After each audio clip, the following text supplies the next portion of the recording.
Students, मैं आज आपको linear equation in one variable इस चैप्टर के बारे में डिटेल में पढ़ाऊंगा।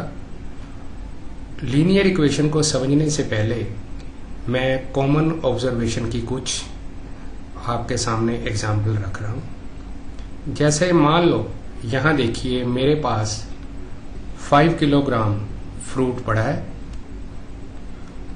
और उसमें 3 किलोग्राम एप्पल्स हैं, और आप बताइए कितने किलोग्राम मैंगोज होंगे। ये मैं कॉमन ऑब्जर्वेशन के बेस पे आप पे क्वेश्चन कर रहा हूँ।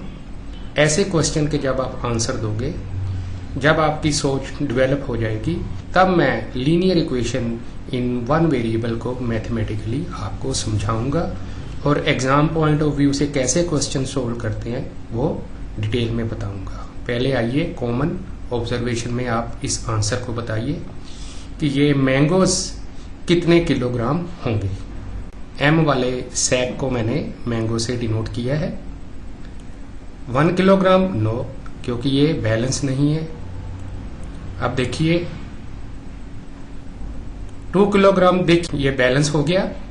तो जो अननोन आपके जो क्वेश्चन मार्क लगा था, मैंगोज का सैक कितने किलोग्राम होगा, 2 किलोग्राम, देखिए यहाँ पे।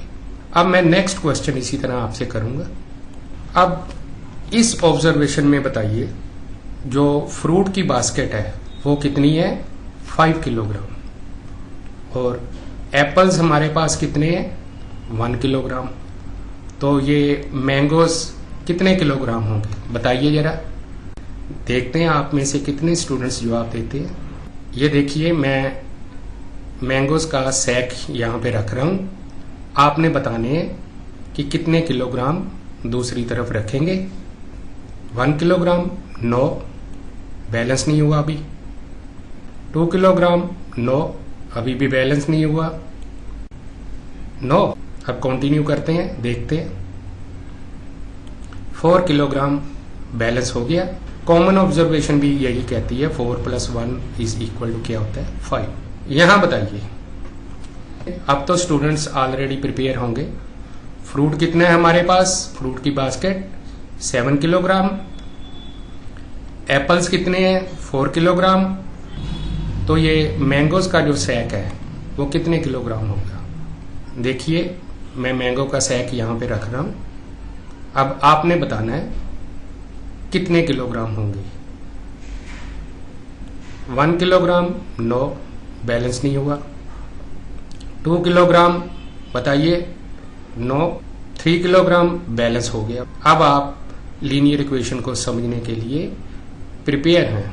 अब मैंगोज कितने किलोग्राम होंगे, 3 किलोग्राम, क्योंकि आपने डेली लाइफ में आप वेजिटेबल्स फ्रूट्स खरीदने जाते हैं तो आपने ऐसा सिस्टम वहां पे देखा होगा वेइंग मशीन पे। नेक्स्ट ऑब्जर्वेशन बताइए।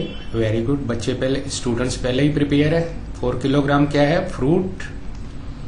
एप्पल्स कितने हैं, 3 किलोग्राम।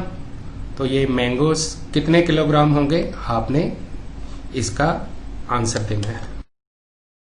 वेइंग मशीन के ऊपर आपने डिपेंड नहीं रहना, आपने अपना भी आंसर देना है। अब यहां कितने किलोग्राम रखेंगे, 1 किलोग्राम से यहां बैलेंस हो गया। जिस तरह का क्वेश्चन मैंने पूछा था उसी तरह का वेइंग मशीन पे आंसर आ रहा है, और आपने भी अपने कॉमन ऑब्जर्वेशन से सही जवाब सोचा। अब यहां बताएं फ्रूट कितने किलोग्राम है, 3 kg, 3 किलोग्राम, और एप्पल्स 1 किलोग्राम। मैंगोज कितने किलोग्राम होंगे, वही क्वेश्चन मैं बार बार पूछ रहा हूं। आइए देखते हैं। आपने पहले अपना आंसर सोच के रखना है। वेइंग मशीन में जब आंसर आएगा तो आपने उससे पहले जवाब देना है। आइए देखते हैं। मैं मैंगो का सैक यहां पे रख रहा हूं। 1 किलोग्राम नो, बैलेंस नहीं हुआ। जवाब पहले ही आ रहे हैं, very good. 2 kilogram, very good, आपने पहले जवाब दिया, वेइंग मशीन में बाद में आया।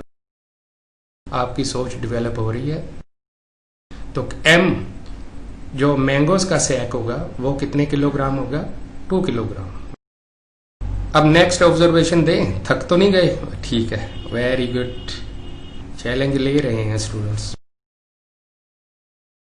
अब यहां बताइए टोटल फ्रूट की बास्केट कितने किलोग्राम है? 7 किलोग्राम। एप्पल्स कितने हैं? 3 किलोग्राम। वही क्वेश्चन मैं बार बार पूछ रहा हूं, मैंगोज का सैक कितने किलोग्राम होगा? वेइंग मशीन पर सिग्नल आने से पहले आपने जवाब देना है। देखिए यहाँ पे 1 नो, 2 किलोग्राम नो, बैलेंस नहीं हो रहा अभी। 3 किलोग्राम नहीं, अभी भी बैलेंस नहीं हुआ। देखिए नेक्स्ट। हाँ, जवाब तो अच्छे आ रहे हैं, पर यहाँ भी हम देखते हैं। वेरी गुड, बैलेंस हो गया। स्टूडेंट्स जो आपने पहले जवाब दिया था 4 किलोग्राम, देखो मैच हो गया। तो स्टूडेंट्स अब मैं जितनी भी ऑब्जर्वेशंस ये आपको करवाई हैं, आपने उनके आंसर भी दिए हैं, समझा भी है। अब इसी बेस पे इन्हीं क्वेश्चन को मैं मैथमेटिकली सोल्व करना सिखाऊंगा।